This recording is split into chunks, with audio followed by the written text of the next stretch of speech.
When my son got married, I hid the fact that I had inherited $450,000 estate from my late husband. Thank God I kept quiet, and a couple of days after the wedding my daughter-in-law came with a notary. No one expected what happened next. Greetings, dear listeners. Before I begin telling this complicated story of my life, I ask you to support our channel.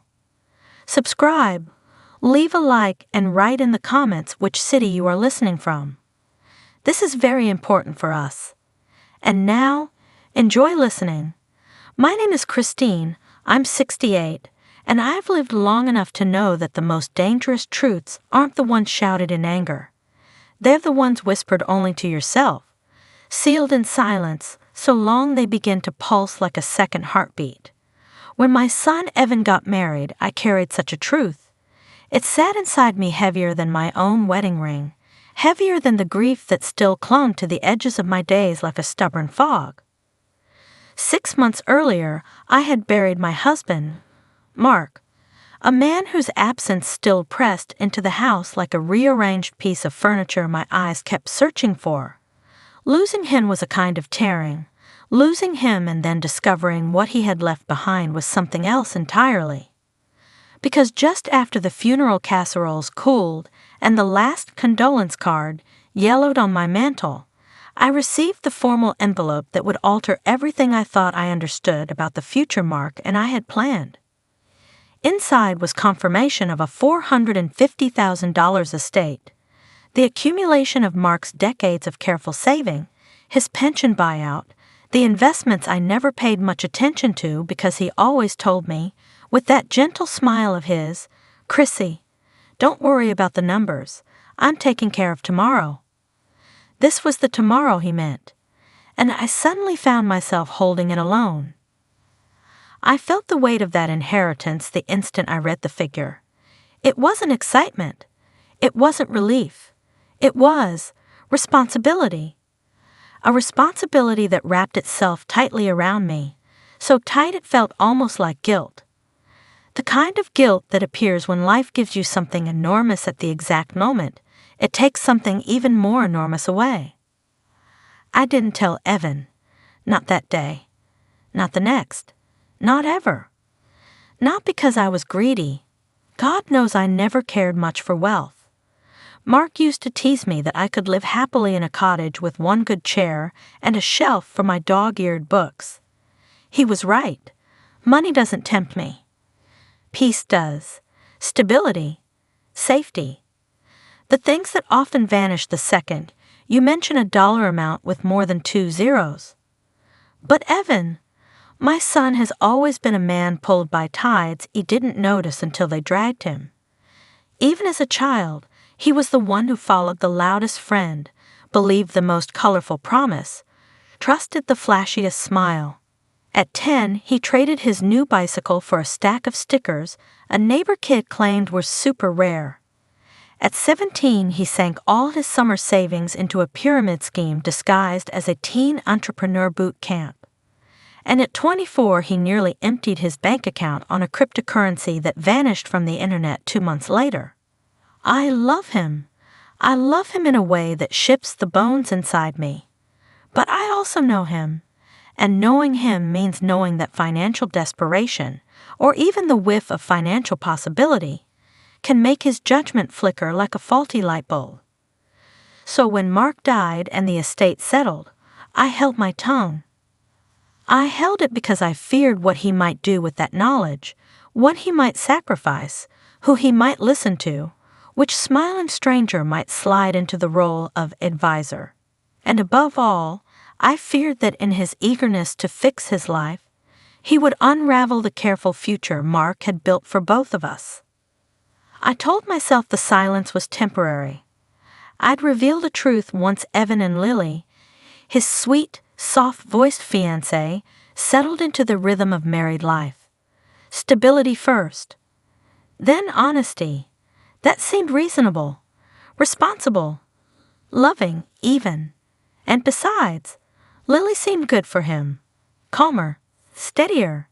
She grounded him when he drifted too high on dreams, Whenever Evan's ideas grew too loud, she became the quiet that softened his edges.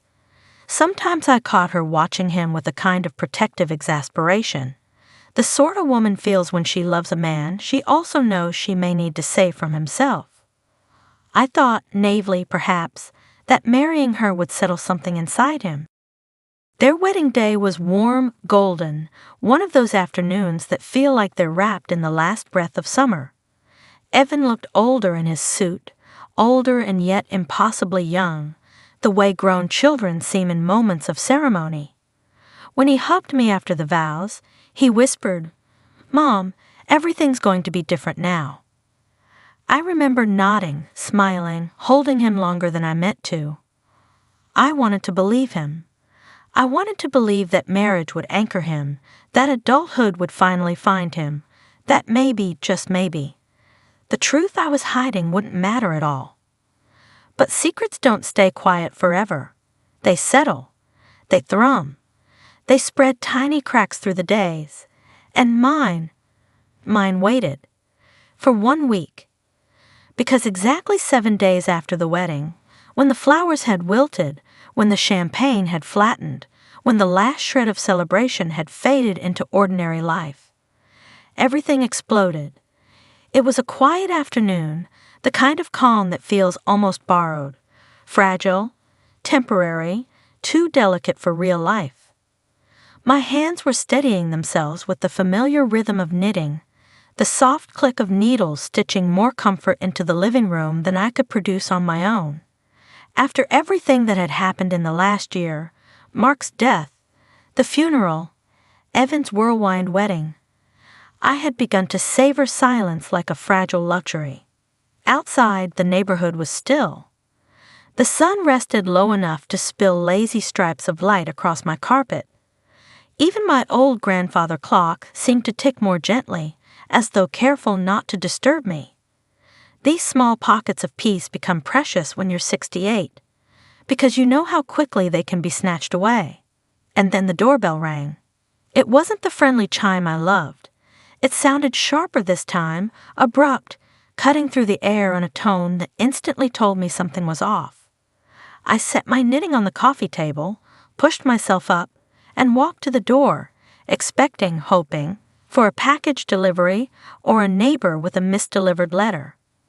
But when I opened the door, my heart stuttered. There stood Lily. My daughter-in-law, only a few days into her marriage, dressed beautifully as always, hair neat, makeup gentle, clothes chosen as if she expected to be seen. She smiled, but it wasn't the warm, tentative smile she'd shown me during the engagement months. No, this one was different, too polished, too deliberate, like a rehearsed expression that hadn't fully settled onto her face. And next to her was a man I didn't recognize, a notary. The kind who wore a suit too stiff for casual errands and held a leather briefcase like a weapon. His expression was neutral, almost apologetic, as if he already suspected he was intruding, but had no intention of stepping back. Before I could even ask what was going on, Lily stepped across the threshold without waiting for permission. It was subtle, polite on the surface, but the message pressed against my ribcage. This isn't a visit. This is an agenda. "Christine," she said sweetly, her voice just a little too bright, "we need you to sign something." Her smile didn't reach her eyes. It barely reached her cheeks. A quiet alarm sounded somewhere inside me. My stomach tightened, and for a moment I stood frozen, halfway between the door and the unfolding scene. The notary had followed Lily in, closing the door behind him as though this were his office and not my home. He offered a stiff nod, more transactional than polite. He immediately opened his briefcase, removed a tidy stack of documents, and placed them carefully on my dining table, as if setting up a display for a product demonstration. "This is to transfer any inherited assets from your late husband to your son," he said, his voice unnervingly calm, "for the stability of the newly formed family." His words hung in the air, thick as smoke. For a moment I felt as though I'd misheard him. Surely he hadn't said inherited assets. Surely he didn't mean all. But the stack of documents, their weight, the legal formatting, the signature lines, said otherwise. I froze. Not a breath moved in my chest. Not a thought arranged itself clearly in my mind. Because in that exact moment, I knew one thing with absolute certainty. I had never told anyone about the inheritance. Not Evan. Not Lily. And certainly not a stranger with a briefcase and a pre-printed transfer agreement. The room felt colder. Even the light from the window seemed to dim, as if recoiling with me. My voice came out thinner than I meant, trembling around the edges of disbelief. Where did you hear about that money? Lily's smile widened, slowly, deliberately. It was the kind of smile people use when they think they're revealing something you should have confessed yourself. The kind of smile that pretends to be sympathetic, but reeks of victory. Evan told me, she said lightly, almost playfully. He said you were hiding it. The words hit me like a physical blow, and for a moment I felt my heart sink, not drop, not fall, but sink, as if it were being lowered into ice water. My hands felt suddenly heavy, as though gravity had pressed down harder on me alone. Evan? My son? Telling his new wife, only days after the vows, that I was hiding money. And not just any money, but the inheritance I had kept private out of love, protection, caution. The floor tilted a little under my feet. I looked at Lily, really looked at her, and saw something I had missed before. Something sharp behind the sweetness. Something calculating behind the courtesy. She wasn't here out of concern. She wasn't here out of family unity. She was here because she believed she had leverage. She believed she had won. And that realization, more than anything else, made my heart sink all the way to the floorboards beneath us. A hot wave of anger surged through me, sudden, precise, almost electric. It didn't roar. It didn't flare wildly. It tightened, like a fist closing around something fragile inside my chest. Age doesn't dull anger. If anything, it clarifies it. At 68, you learn the difference between irritation, disappointment, and the quiet, razor-edge fury that comes when someone crosses a line you didn't think they were capable of crossing. I wasn't angry because they asked. I wasn't even angry because they came and announced. I was angry because they assumed that my grief made me pliable, assumed that my age made me gullible, assumed that my love for Evan made me easy to corner. And worse, they hadn't come with a conversation. They came with paperwork, a notary, pre-printed forms, signature lines waiting like open jaws. They came with the polished audacity of people who believed they had every right to walk into my home and rearrange my life as if it were their inheritance, not mine. The anger built, slow and controlled, like heat under a sealed pot. I turned toward Lily, and my voice, when it came out, had sharpened itself without my help. Lily, I said, slicing through the sugary air she tried to maintain, how dare you show up here with a notary? I don't owe you or Evan anything. For the first time since she stepped inside, Lily's expression cracked. The facade she had worn, sweet, composed, almost delicate, fell away in a single blink. Her eyes hardened, flattened, lost all the warm tones she practiced. And it was practice. I could see it now. Every smile, every gentle word, every careful gesture at the wedding. Scripted, rehearsed, positioned. Now the truth surfaced in her eyes, calculating, irritated, entitled. The sugary tone vanished. Christine, she said, voice lower, sharper, no longer pretending, we're family now. You should want to help us. She took a breath, then added with deliberate emphasis, Avon says your husband promised the estate to him. That was a lie. A bold, shameless lie, so blatant it almost stole my breath. Mark never promised Evan anything of the sort. Mark barely spoke to Evan about money in the last years of his life, not because of conflict, but because he didn't want to burden him with financial stress, while Evan was still finding his footing.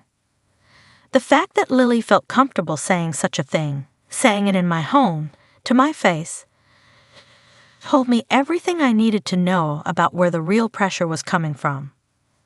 I swung my gaze to the notary, who stood stiffly at the dining table, trying to disappear into his own suit. He wasn't a villain, he was a hired spectator, but he was still a part of this ambush. "This meeting is over," I said. "Please leave." The notary hesitated, actually hesitated, as though he needed permission from someone other than the homeowner. His eyes flicked to Lily, searching for direction, approval, instruction. That tiny glance, that sliver of deference, confirmed what I had already begun to suspect. He wasn't here for me. He was here for her. Maybe they knew each other. Maybe she had coached him on what to expect. Maybe he'd been told I was fragmented, confused, pliable. A grieving widow with trembling hands and unreliable boundaries. But I wasn't trembling. My voice was steady, and their strategy was falling apart faster than they realized. Lily saw the hesitation and stepped closer to the notary, possessive directive, as though she were the one paying him directly. "Just wait," she murmured to him, though she didn't bother lowering her voice enough to hide the condescension. "She's overwhelmed." Overwhelmed. The word hit me harder than the lie she'd told earlier. That was the trap. That was the whole plan. They weren't just assuming they had a right to my inheritance. They were assuming that I would crumble under pressure. They were gambling on my grief, on my solitude, on my age, as if losing a husband equates to losing your agency. As if being 68 means you can't see through manipulation. That's when the anger crystallized into something sharper and colder, a blade forged out of self-respect and the kind of strength that only life's hardest seasons can teach a woman to possess. They weren't here to ask. They were here to pressure me, to corner me, to bulldoze the boundaries of a home I had lived in for decades, to take advantage of a widow they expected would be so grateful for company that she would sign anything put in front of her. They thought they knew me. They thought I was weak. They didn't know me at all. My spine straightened without me thinking about it. My voice, when I spoke next, held the kind of calm that frightened even me, because it was the calm that comes after clarity, after a woman realizes she's been underestimated and decides to show exactly who she is. And in that moment, I wasn't just angry. I was awake. Fully, fiercely awake. Everything had changed. And they hadn't even noticed. After the notary left, stiff, uncomfortable, apologizing with his eyes while his feet rushed him out the door. Lily didn't. She didn't even pretend she was leaving. She didn't reach for her purse, didn't step toward the entryway, didn't soften her posture into something polite for the sake of appearances. Instead, she stayed exactly where she was, hands folded neatly in front of her, as though she were preparing to deliver a speech she'd rehearsed. The silence between us thickened, dense enough to press against the walls. I could still hear the faint echo of the notary's footsteps fading down the walkway, but the moment his presence vanished, the air shifted. It was subtle, but unmistakable. Everything in Lily's expression sharpened. Her posture straightened. Her mouth tightened around a new certainty. She wasn't here to negotiate. She was here to finish what she had started. And when she finally spoke, her voice had lost its varnish entirely. "Look," she exhaled, as if inconvenienced by having to explain something so obvious. "Evan thinks you're holding him back." The words landed cold and heavy inside my chest. Holding him back? From what? From whom? From a life he had barely begun building? She didn't pause to let me ask. He says, she continued, brushing an invisible fleck from her sleeve, that if you don't hand over what's his, he may have to take legal action. He doesn't want to, but I couldn't breathe. My lungs tightened the way they did the day I stood beside Mark's hospital bed. The horrible, suffocating realization that something irreversible was happening, and there was nothing in my power to stop it. Except this time, it wasn't death looming over me. It was betrayal. A different kind of loss, but in some twisted way, just as devastating. Legal action. My mind replayed the phrase the way a frightened child repeats a nightmare, trying to make sense of it even though every part of them wants to run. Legal action. Against me? Against his own mother? Over money he didn't even know existed until, what? Yesterday? This morning? 10 minutes before Lily showed up at my door. The inheritance wasn't Evan's. It wasn't Lily's. It wasn't anyone's but mine. Money Mark and I had earned, saved, lived frugally for. Money created by decades of clocking in, clocking out, saying no to luxuries so we could say yes to security. Money meant to protect my old age, not fund someone else's ambition. This wasn't Lily acting alone. This wasn't Lily inventing a plan behind Evan's back. This was Evan's idea. My own son. The same boy who used to climb into my lap after nightmares. The same young man who once whispered, when life felt hard, "Mom, I'll always take care of you when I'm older." The same person I had raised with tenderness, with gentleness, with the kind of patience only a mother cultivates from sleepless nights and scraped knees. That boy was gone. Or maybe he had never existed as clearly as I thought. My heart thudded unevenly, the way it does when the ground suddenly feels less stable beneath your feet.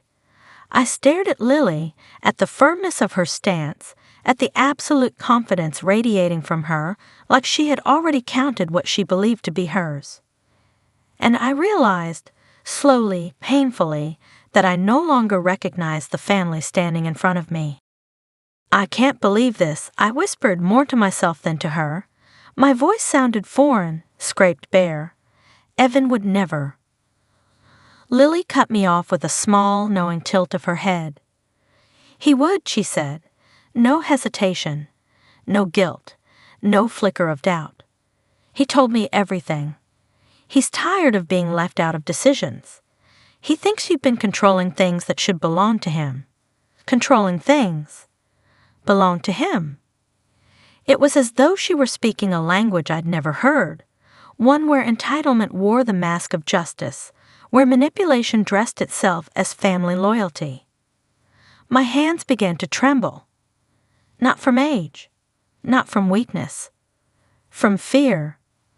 A fear that spread outward from my chest in slow, aching pulses, because for the first time in my life, I felt unsafe around my own family.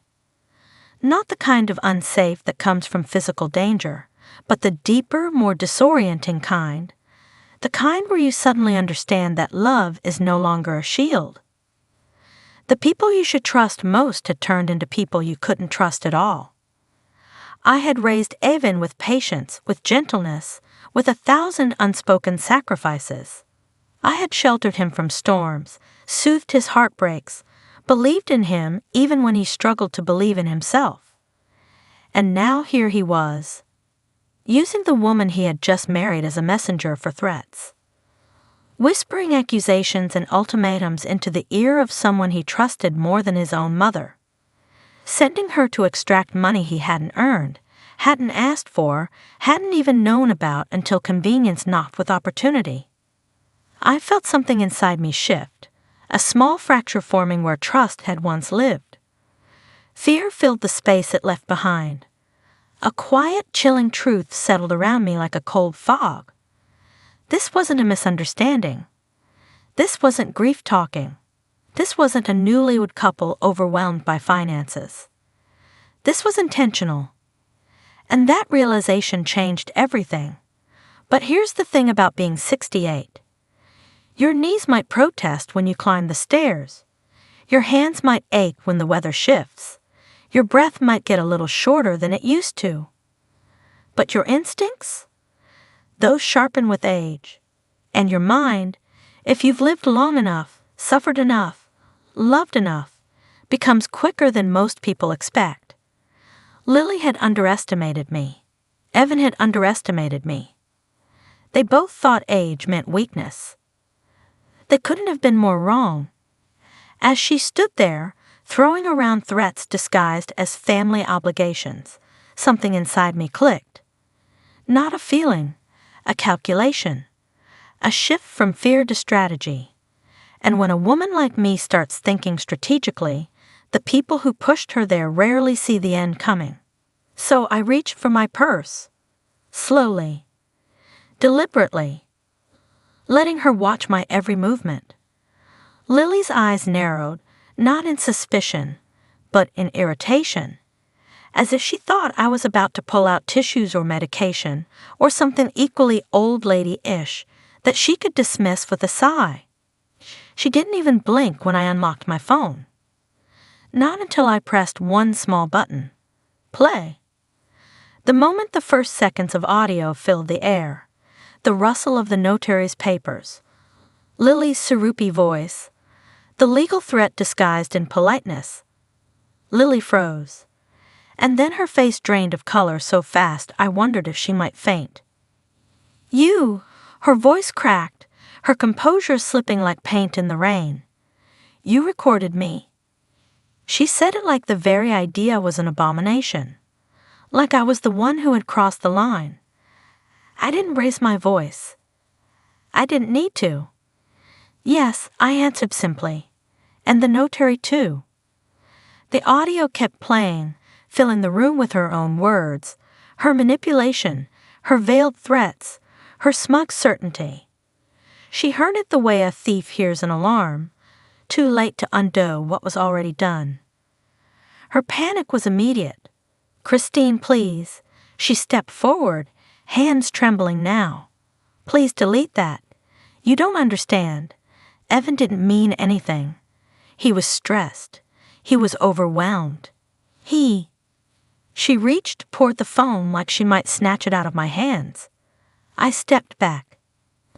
That's when the second shock hit me, deeper than the first, heavier than anything she'd said earlier. In her eyes, for the first time, I saw her real intention. Not fear of being misunderstood. Fear of being exposed. This wasn't a mistake. This wasn't a moment of panic. This wasn't newlywed stress or poor communication. This was a plan. A calculated move. A strategy.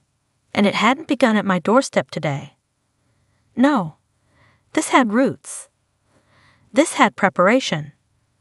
Because the moment I heard my late husband's inheritance mentioned by someone I had never trusted, never confided in, never even hinted at money around, I knew. Somewhere between the engagement party and the wedding reception, between flattery and fake family bonding, Lily had begun seeing dollar signs where she should have seen a mother-in-law. And she had taken those dollar signs straight to Evan, feeding him ideas, playing on his insecurities, weaponizing his desire to provide for his new marriage, twisting it into something ugly. This wasn't just about greed. Greed is simple. Greed takes what it sees. No, Lily was not simple. What she wanted was control. The kind of control that comes from holding the purse strings. The kind that comes from making your husband believe that he should be the one in charge, as long as he listens to you. She wanted to start married life with my money as their safety net, their power source, their fresh start. She wanted to tie Evan to her with financial dependency. And she wanted to eliminate the one person who could contradict her influence. Me. When she realized I understood all of that the mask she had worn so carefully had slipped, a new kind of shock crossed her face. Not fear of the recording, not fear of consequences, fear of me.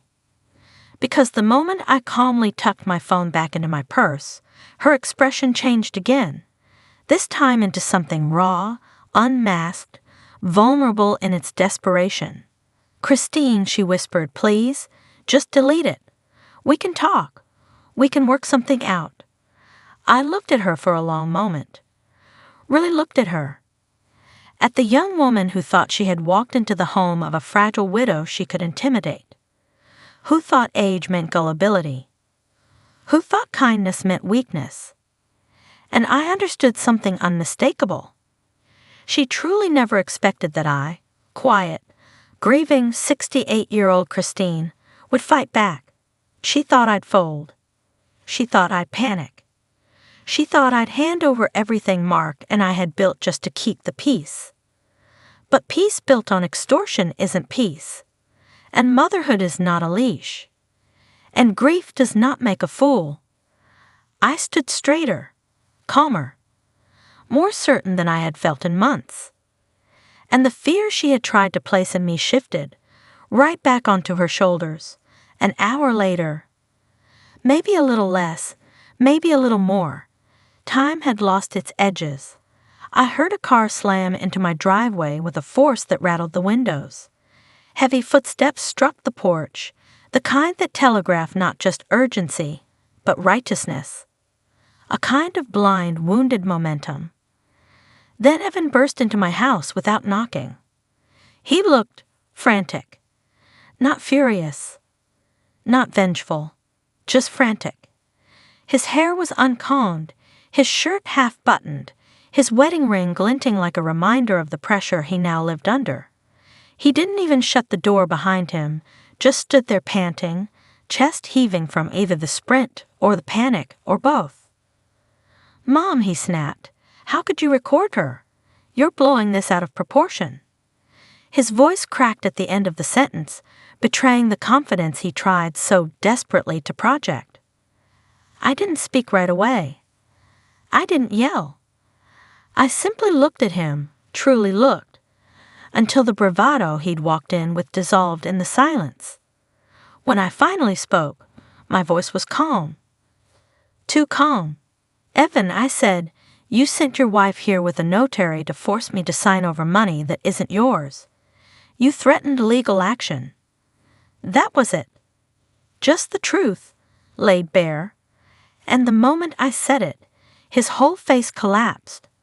All the tightness around his mouth softened. All the tension in his shoulders drained. The indignation shriveled. The anger he had carried in evaporated in seconds. He didn't look like a man anymore. He looked like a boy. My boy. The one who used to ask if monsters were real. Because now, standing here, had become one without even realizing it. His voice fell apart mid-breath. "Mom," he swallowed hard. I thought you trusted me. I thought you wanted me to start a good life with Lily. She said you'd understand." That was the moment I felt something inside me loosen.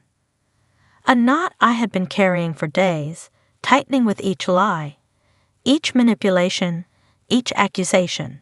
He wasn't angry. He wasn't scheming. He wasn't calculating. He was scared. Scared of failing as a husband. Scared of not being enough for his wife. Scared of disappointing her, of disappointing himself, of disappointing the world he thought he had to suddenly carry on his shoulders now that he was married. "Evan," I said softly, stepping closer. "She manipulated you." His lips trembled, eyes glossy. "And you let her." That part I said with honesty, not cruelty. Because truth isn't a knife. It's a scalpel. It cuts so you can heal. He sank onto the couch like the air had been punched out of him. His hands dropped between his knees, fingers curling and uncurling like he didn't know what to do with them. "I didn't know," he whispered, staring at the floor. "I didn't know she'd bring a notary. I swear. She told me it was just a conversation. She said you'd understand. She said you always loved me more than anything. So you'd want to help us start strong." His breath hitched, as if he were trying to swallow something too painful to digest. It hit me then, with a clarity so sharp it stung, that this wasn't malice. This wasn't entitlement. This was a young man drowning under the weight of expectations he didn't know how to carry. Expectations Lily had fed, watered, and shaped into urgency. I saw Mark in him then. Not in his appearance, but in the vulnerability, the quiet desire to be reliable, to provide, to prove himself worthy of love. My husband, God rest his soul, had always tried too hard to be everything for everyone. Evan had inherited that same ache. And for the first time in days, the anger inside me, raging hot, loud, consuming, faded into something else. Something quieter, heavier, sadder, but clearer. Acceptance. Not acceptance of what they had done. Not acceptance of the betrayal. Not acceptance of Lily's behavior or the fact that Evan allowed himself to be twisted by her words. No. Acceptance of the truth. My son wasn't trying to rob me. He wasn't hunting my inheritance like prey. He wasn't plotting to take advantage of an old woman. He was trying to impress his new wife, trying to meet her standards, trying to be the provider he believed she deserved, trying, desperately, to become the version of a man he thought would make her happy, trying to fill the shoes of a father he still mourned, and realizing that broke something open in me. Not forgiveness, not yet, but understanding. Understanding that fear had made him reckless. Understanding that love can make fools out of people. Understanding that a son can lose his way and still be salvageable. He lifted his head and looked at me with eyes I recognized again. Eyes of a boy who needed guidance. And in that moment, the fear between us, the fear I'd felt for days, finally loosened its grip. Acceptance settled in its place. That night, the house was quiet. The hum of the heater, the occasional creak of the floorboards, even the distant bark of a dog across the street, everything felt magnified in the stillness. I sat across from Evan at the small kitchen table, his face pale, his eyes rimmed with exhaustion and grief. The air between us carried weeks of tension, anger, fear, and uncertainty, and yet, somehow, it was calm. I realized then that calm didn't mean peace. It meant clarity. I looked at my son, the same boy I had held in my arms when he had scraped his knee, the boy who had begged me for help with school projects, the boy who had once asked me, trembling, if he was good enough. At 68, I knew every line on his face, every subtle twitch, every telltale sign of emotion. And I could see the raw truth beneath his fear. This wasn't about greed. This wasn't about betrayal. It was about fear of failing, about trying to prove himself in a new life he had not yet learned how to navigate. "You will not get the inheritance right now," I said firmly. My voice wasn't raised, but it carried weight, enough to anchor both of us in the moment. Not because I don't love you, but because you married someone who sees money before family. You need time, real time, to understand what healthy boundaries look like. I watched his shoulders slump. He didn't argue. He didn't demand. He didn't flinch away. He simply let himself absorb the words, and then quietly, the tears came. Not tears of anger, not tears of selfishness, but tears of shame. Shame that he had been manipulated, shame that he had allowed himself to be pressured, shame that he had come so close to losing sight of the person I had raised him to be. For hours we sat in silence, not out of discomfort but out of necessity. Silence allowed him to process. Silence allowed me to witness the depth of his remorse. Silence allowed both of us to recognize that love wasn't transactional. Love wasn't something measured in dollars or deeds. Love was an ongoing, fragile commitment that required honesty, courage, and sometimes tough boundaries. A week later, Evan moved out of the apartment he shared with Lily. I could feel the weight of that decision in the way he packed, the way he lingered in each room, the way he avoided my eyes yet sought my understanding. I didn't speak of the inheritance again. I didn't need to. What mattered was that he was reclaiming control over his life, unlearning the pressures that had led him astray, and stepping into a space where he could think clearly without manipulation clouding his judgment. 2 months after that, he filed for annulment. I learned the details slowly, carefully from him alone.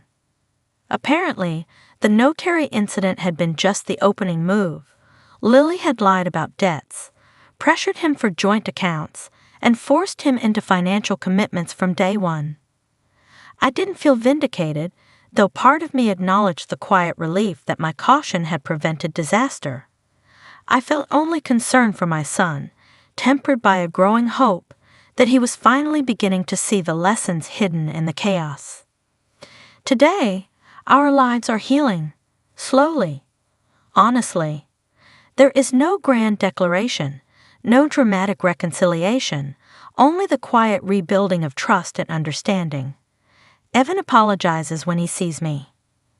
We go to lunch every Sunday, sharing stories, laughter, and sometimes the kind of silence that doesn't feel empty but necessary. And the inheritance, the $450,000 my husband and I had worked for decades to secure, is still untouched. One day, when Evan is stable, safe, and free from the shadows of manipulation, it will be his. But it won't be given because he demanded it, or because someone tried to force my hand. It will be his because he has earned it, because he has demonstrated patience, discernment, and a capacity to protect not just his own interests, but the sanctity of our family. I sit in the quiet of my home now and reflect on that day, the wedding, the notary, and the confrontation that followed. I think of the fear, the anger, the shock that had clawed at me, and I realize that my decision to remain silent on that first day, though agonizing, was the most powerful act of love I could have offered. Silence, in this case, was not weakness. It was protection. It was strategy. It was foresight. Because staying quiet that day saved us both. Saved my son from choices he wasn't ready to make. Saved me from being manipulated in my own home. Saved the fragile bond between mother and child from being torn beyond repair. And in that realization, I feel an unexpected peace. Not triumphant, not vindicated, but steady, sure, certain. Because sometimes love doesn't mean giving everything immediately. Sometimes love means holding back until the person you love is ready to receive it wisely. And thank God, I had the courage to do just that.